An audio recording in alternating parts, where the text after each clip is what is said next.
Today, we're going to talk about the Senate elections that are happening right now for 2022, how they are going, and what you can expect from them between now, October 27th, and the election. So, this is going to be a three-part series. We first have the Senate, which is this video, then we have the House, and then finally the governorships.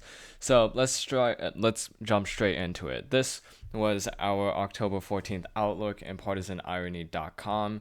And here you can see that it's a 50-50 split. Nevada is flipped for the Republican Party in a tilt margin, while the Pennsylvania Senate race flips towards the Democrats with a lean margin by John Fetterman, the Democratic candidate. But now if you look here, October 25th, you start to see a bit of a shift. Obviously, there's Alaska moving from likely to lean, as well as Wisconsin from lean to likely, as well as Ohio. But the two important races that we're really looking at here are Nevada and Pennsylvania. The shift between October 14th and 25th is that Nevada gets more Republican from tilt to lean, which means that we think that if the election were held today, Adam Laxalt, the Republican candidate, would win Nevada by at least 1%. Meanwhile, in Pennsylvania, it goes from leans Democratic to tilts Democratic. And the reason why we think that this race deserves attention is primarily because of John Fetterman. John Fetterman is a very good candidate. He is, when he's at his best, because he's able to appeal to the forgotten people, which has become a voter coalition in the past 8 or so years, ever since the rise of Donald Trump. But the thing is, John Fetterman right now is not performing that well, and it's primarily because of his stroke. He hasn't been able to go out as often to publicly campaign, and if you watched his debate a few days ago, you will see that and hear that he did not really perform as well as he should have against Mehmet Oz, at least if he didn't have a stroke. And as much as, you can make the argument that a lot of politicians in Congress right now are incompetent, and it doesn't matter if a senator might have experienced a stroke and has some kind of disability, considering that they are able to still do the job very well. But ultimately, it is a talking point, or it is something that Pennsylvania voters will recognize when they go to the polls and try to figure out who may best represent them. And obviously, no human is perfect, but that's what voters are looking for, someone who can be as perfect as possible. The other thing is that Mehmet Oz is actually hidden on the right things that he can do right now to attract voters. I live near Pennsylvania, so I've started to get advertisements from Mehmet Oz, but he's hidden on crime as well as inflation, and those are the two major issues that most suburban Pennsylvanians will care about in this election. They care about crime. If you look at Philadelphia statistics right now, crime is up. And even if like on a normal day-to-day basis, you might not experience crime or homicide in Philadelphia, it certainly is present at a larger scale than it was before.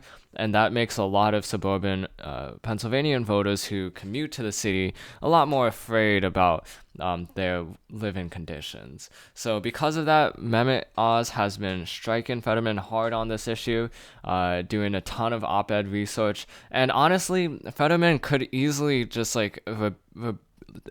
repudiate those attacks or strike back by talking about his time in Braddock as mayor. Like before this campaign, he frequently mentioned that he was a guy who wanted to reduce murder rates, and that he would, every time there was some kind of homicide, he would tattoo that date to his arm.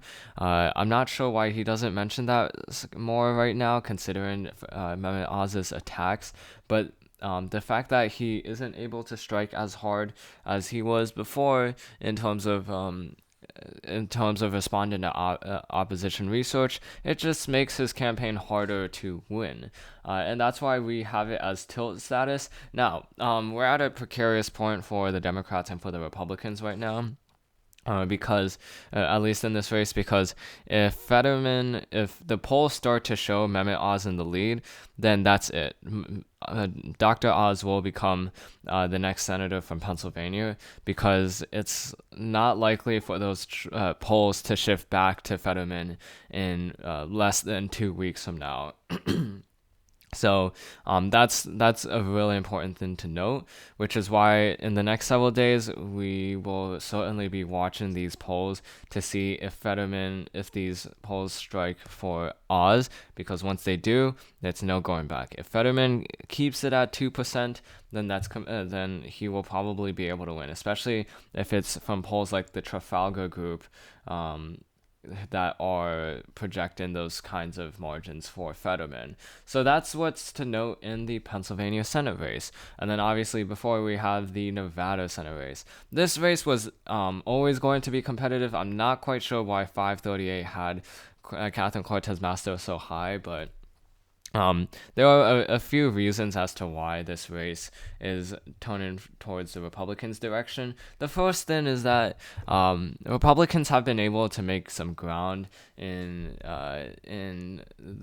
Nevada, the state of Nevada, over the past several years. Barack Obama was able to win it by likely margins in 2008 and 2012, but then you started to see a shift towards the right in 2016, and that was really a notice, along with like Florida shifting towards the right, that Latino voters were starting to vote a little bit differently, and that the demographic of Nevada, the swing electorate, was shifting towards the Republican Party. And it's because partially Nevada their economy hasn't been able to thrive in comparison to states like Arizona or California or Oregon or Utah. They certainly have an economy with casinos and so tourism as well as housing, but ultimately their net productivity is less than many of those other surrounding states that have been booming in the past few years, especially during the COVID era.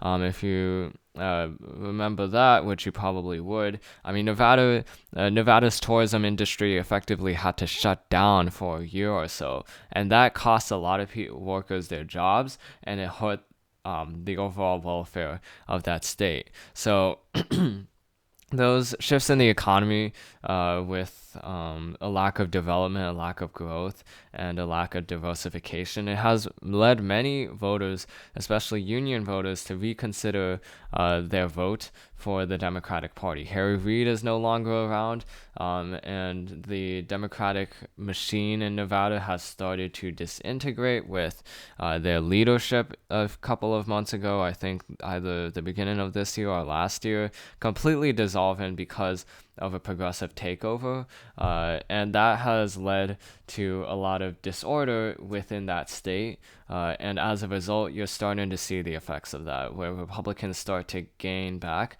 If you look at these polls, you'll see a lot of them, Laxalt is leading in. If you look at the aggregate polling, Laxalt currently has a lead of 0.1%. But we should also note that Nevada, somewhat similar to Pennsylvania, historically has had errors in their polling, and that's because they don't account for those kinds of forgotten voters that would vote for someone like Donald Trump. And that's why for the state of Nevada, we do also look more into polls like the Trafalgar Group.